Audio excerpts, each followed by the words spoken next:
ہم آج کی یہ جو ہماری تفصیلی نشست ہے نا، یہ ایک بہت ہی عام سی لیکن بہت چبھنے والی حقیقت پر مبنی ہے۔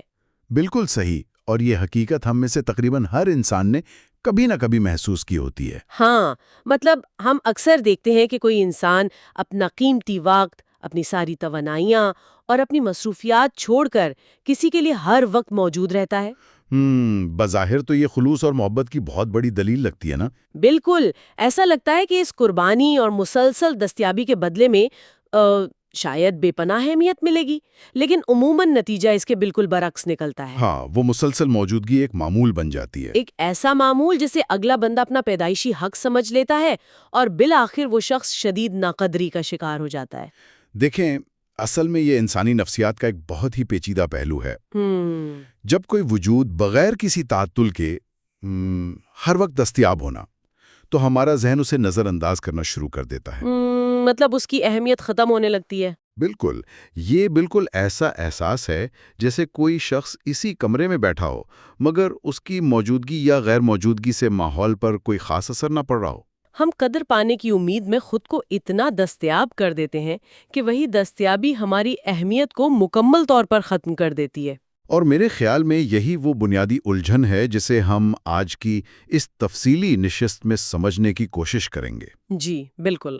ہم آج محمد فاروق راشد صاحب کے لکھے گئے ایک نہایت فکر انگیز مضمون جس کا عنوان ہے قرب کی قیمت، دستیابی، قدر اور تعلق کا فلسفہ، اس کو بنیاد بناتے ہوئے اس پوشیدہ تعلق کو کھوجیں گے جو ہماری دستیابی، ہماری اندرونی قدر، یعنی ہماری خودی اور انسانی رشتوں کے درمیان موجود ہے۔ صحیح، تو چلیں اس بات کی تہ کھولتے ہیں کہ کیوں اپنا سب کچھ لٹا دینے کے بعد بھی اکثر اوقات انسان کے ہاتھ صرف ناقدری ہی آتی ہے۔ اس الجھن کو سمجھنے کے لیے ہمیں اس کی جڑوں تک جانا ہوگا۔ اور دلچسپ بات یہ ہے کہ اس فلسفے کی بنیاد محض انسانی رشتوں تک محدود نہیں ہے۔ اچھا، تو اور کہاں تک پھیلی ہوئی ہے یہ بات؟ دیکھیں، اگر ہم کائنات کے سب سے وسیع اور بنیادی رشتے پر غور کریں، یعنی خالق اور مخلوق، اللہ اور بندے کے تعلق پر، تو وہاں بھی عطا اور قرب کے درمیان ایک بہت واضح لکیر کھینچی ہوئی نظر آتی ہے۔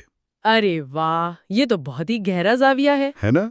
کائنات کا نظام اس اصول پر چل رہا ہے کہ بے شمار نعمتیں بغیر مانگے مل جاتی ہیں، مگر جو قرب کا معاملہ ہے وہ بالکل مختلف ہے۔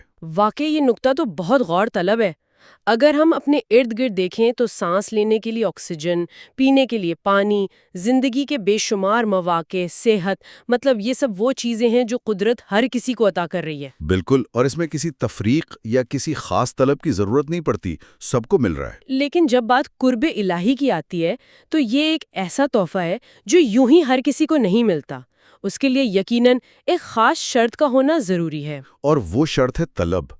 قرب زبردستی کسی پر مسلط نہیں کیا جا سکتا۔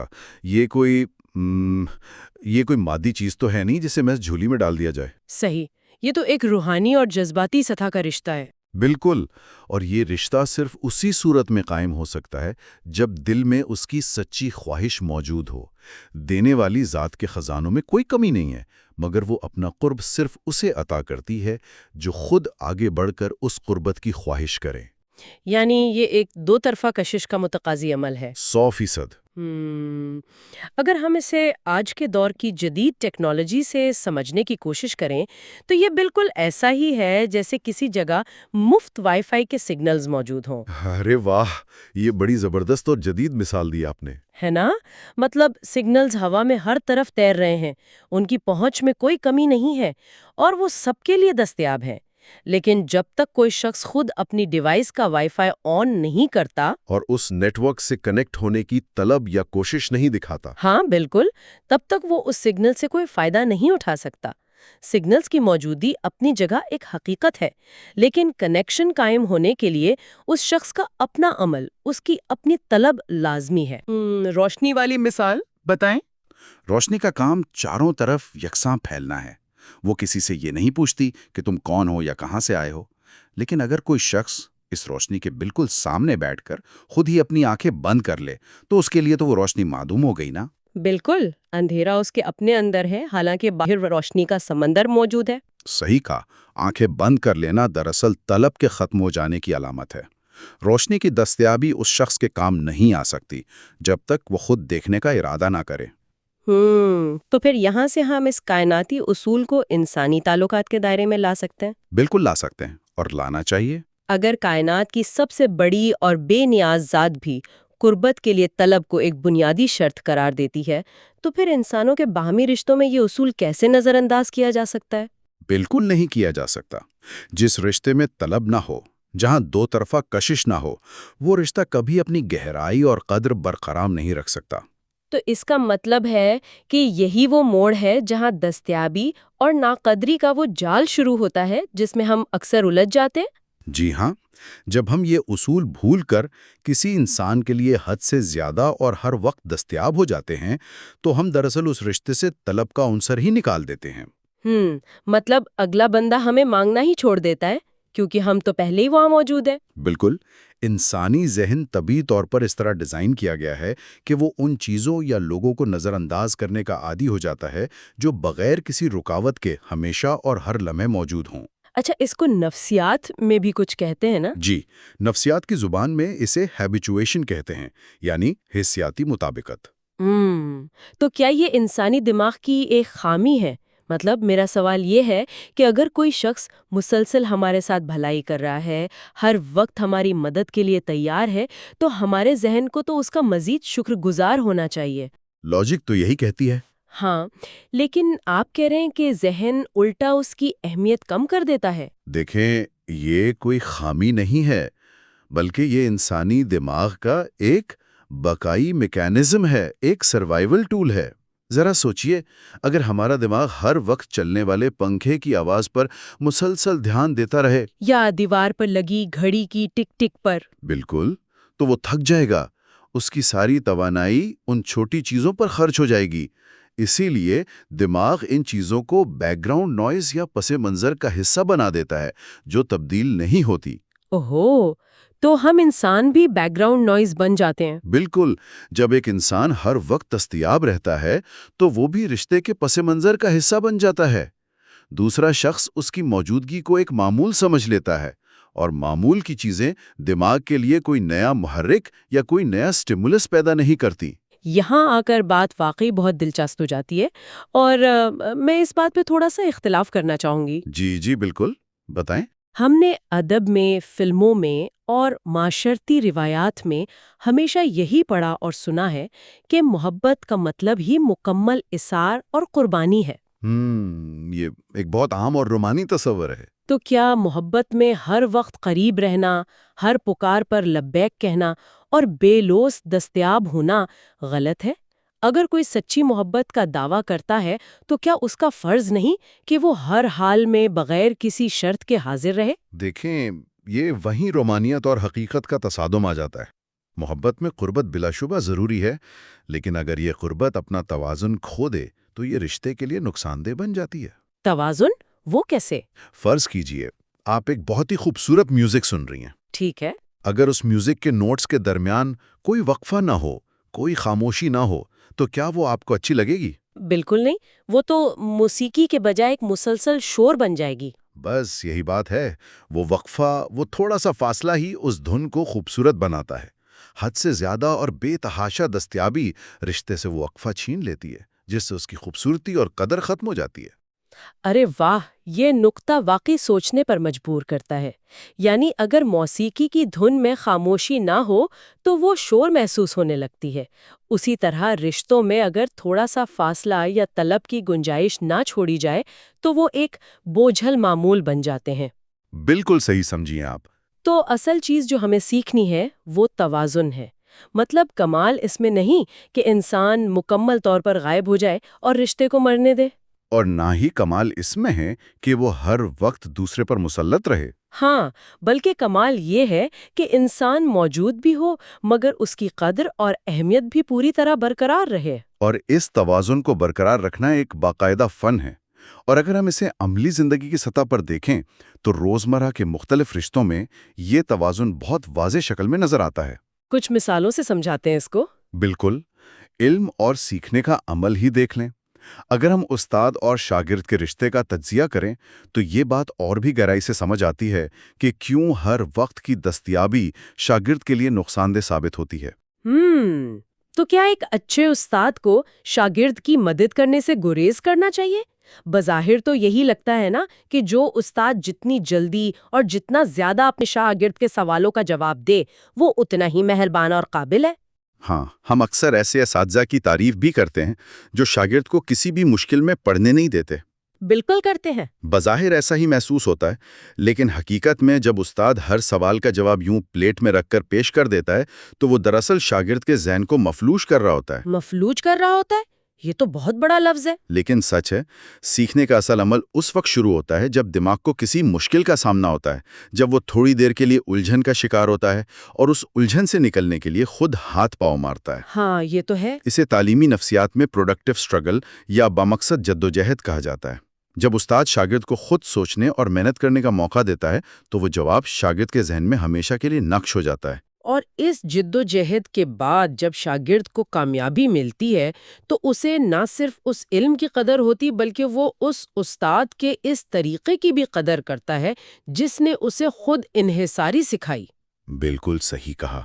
جو چیز بغیر محنت کے یوں ہی مانگنے سے پہلے مل جائے اس کی کوئی قدر نہیں ہوتی۔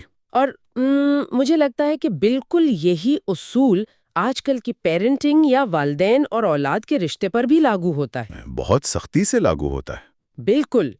مطلب آج کے دور میں ہم دیکھتے ہیں کہ والدین کی کوشش ہوتی ہے کہ وہ اپنے بچوں کو ہر وہ چیز فوراً مہیا کر دیں جس کی انہوں نے ابھی صرف خواہش ہی ظاہر کی ہوتی ہے۔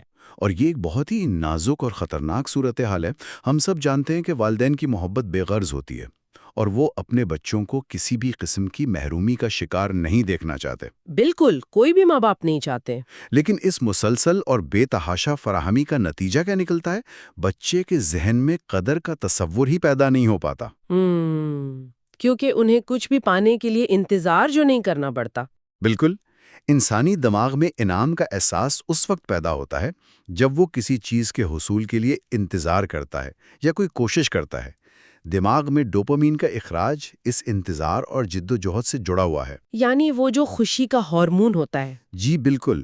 جب ہر خواہش بغیر کسی محنت کے پوری ہونے لگے تو چیزوں کی قدر ختم ہو جاتی ہے اور اس کی جگہ ایک طرح کا استحقاق لے لیتا ہے، جس کو ہم انٹائٹلمنٹ کہتے ہیں۔ بالکل، انٹائٹلمنٹ، جہاں بچہ سمجھنے لگتا ہے کہ یہ سب ملنا تو میرا پیدائشی حق ہے۔ یہ بات بہت حد تک ہماری اپنی زندگی کے تجربات سے میل کھاتی ہے۔ اگر ہم ماضی کی طرف مڑ کر دیکھیں تو ایک کھلونا حاصل کرنے کے لیے جو مہینوں کا انتظار کرنا پڑتا تھا یا اچھے نمبر لانے کی جو شرط ہوتی تھی، وہ اس کھلونے کو بہت قیمتی بنا دیتی تھی۔ ہاں، اور آج کل جب ہر فرمائش فوری پوری ہو جاتی ہے تو بچے ان کھلونوں کو 2 دن میں توڑ کر پھینک دیتے ہیں کیونکہ چیزیں اپنی اہمیت جلد کھو دیتی ہیں۔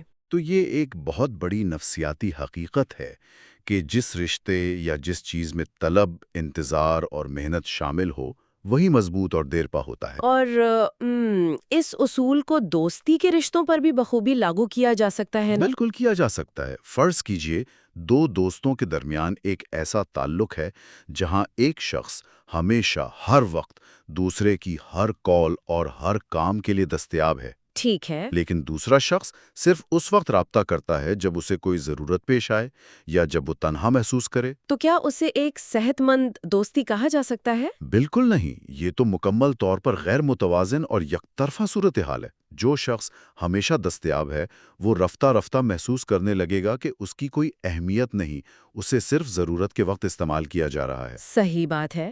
ایک صحت مند تعلق کے لیے ضروری ہے کہ دونوں طرف سے کوشش ہو، دونوں طرف سے وقت اور جذبات کی سرمایہ کاری ہو۔ اگر دوستی ایک ربڑ بینڈ کی طرح ہے۔ ربڑ بینڈ والی مثال یہ بہت اچھی ہے۔ جی، اور صرف ایک ہی شخص نے اسے اپنی طرف سے کھینچ رکھا ہے تو اس میں کوئی تناؤ، کوئی کشش باقی نہیں رہے گی، وہ بس ایک ڈھیلی اور بے جان ڈوری بن جائے گی۔ یہ تشبیہ تعلقات کے توازن کو بخوبی واضح کرتی ہے۔ اگر دونوں طرف سے کشش نہ ہو تو تعلق واقعی ڈھیلا پڑ جاتا ہے۔ لیکن یہاں ایک سوال ذہن میں آتا ہے، جی پوچھیں۔ تو کیا انسان کو جان بوجھ کر، مطلب ایک چالاکی کے طور پر، لوگوں کے پیغامات کا دیر سے جواب دینا چاہیے یا خود کو مصنوعی طور پر مصروف ظاہر کرنا چاہیے؟ یہ بہت اہم سوال اٹھایا آپ نے۔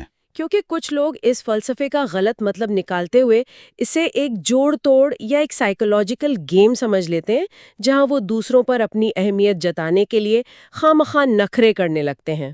ہاں، اور یہ ایک بہت ہی غلط رویہ ہے۔ تو کیا یہ پوری بحث ہمیں یہ سکھا رہی ہے کہ ہم منافق بن جائیں، جان بوجھ کر لوگوں سے فاصلہ اختیار کریں تاکہ وہ ہمارے پیچھے بھاگیں؟ اگر اس فلسفے کا مقصد جوڑ توڑ ہے تو پھر تو یہ کوئی صحت مند بات نہ ہوئی نا؟ ہرگز نہیں۔ اس فلسفے کا مقصد کوئی نفسیاتی کھیل کھیلنا یا دوسروں کو نیچا دکھانا بالکل نہیں ہے۔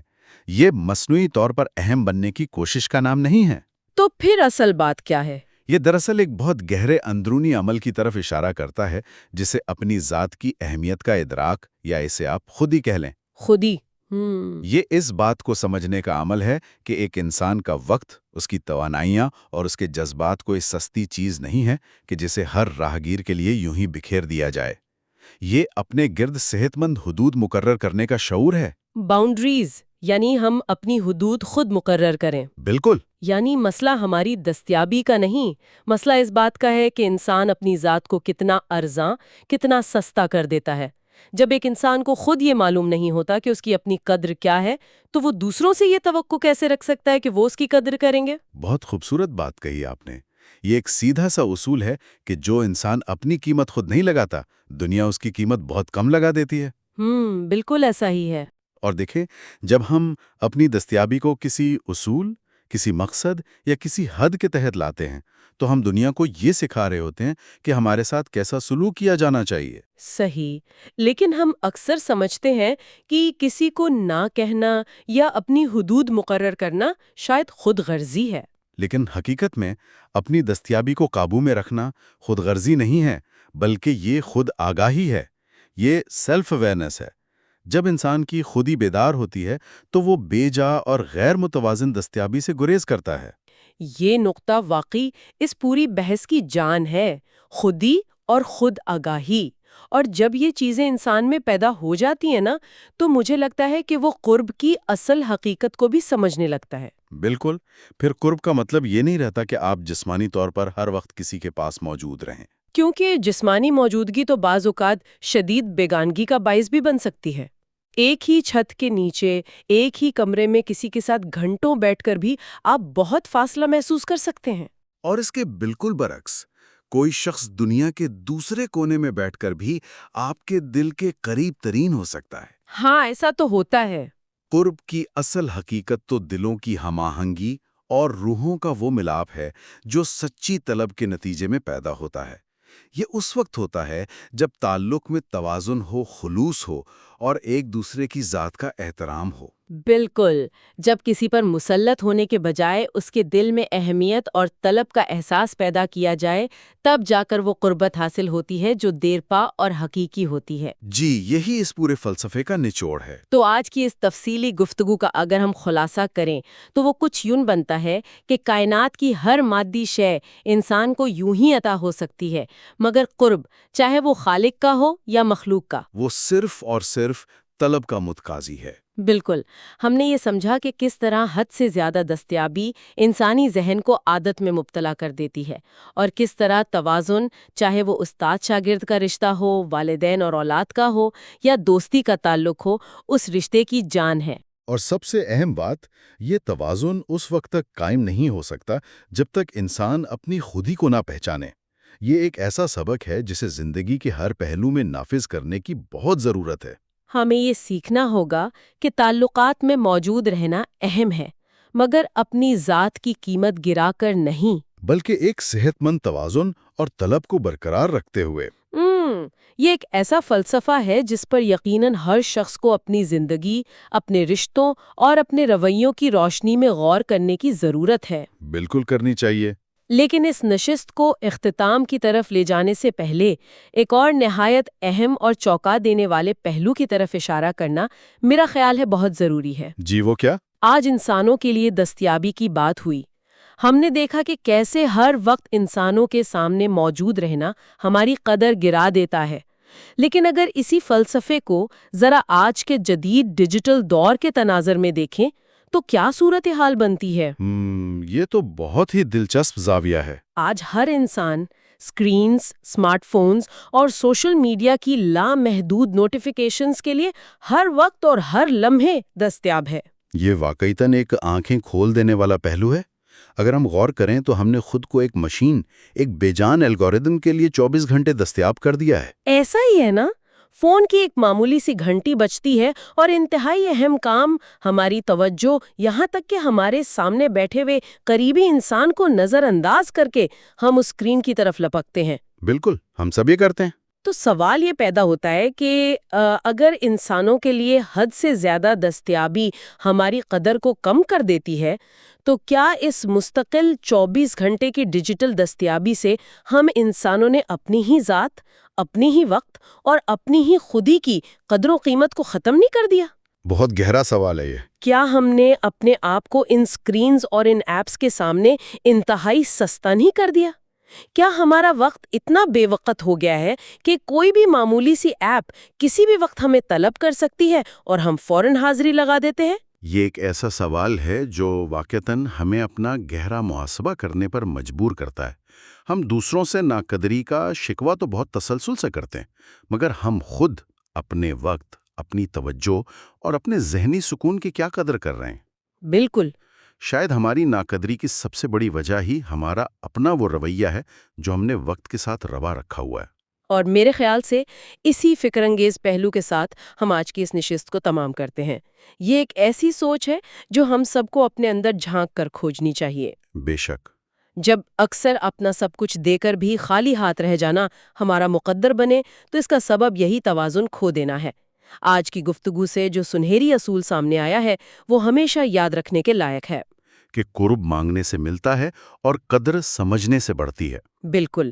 جب تک انسان خود اپنی قدر نہیں سمجھتا، کوئی دوسرا بھی اسے اہمیت نہیں دے گا۔